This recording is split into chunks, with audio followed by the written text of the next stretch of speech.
మహర్షిగా జన్మించే విదురుడే కులమందు వృద్ధి పొందే కర్ణుడే కులమందు ఘనముగా వర్ధిల్లే ఆ వశిష్ఠుండెందు నవతరించే ఇంపుగా వాల్మీకి ఏ కులంబున పుట్టే గుహుడను పుణ్యుడే కులమువాడు శ్రీశుకుడెక్కడ చెలగి జన్మించెను శబరి ఏ కులమందు జన్మముందే ఏ కులంబున వీరందరిచ్చినారు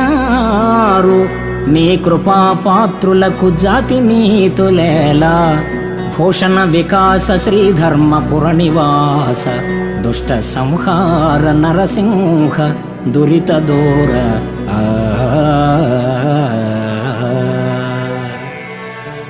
ఓ విశిష్ట విశ్వచరిత ఆనందభరిత వశిష్ఠుడు వాల్మీకి శబరి గుహుడు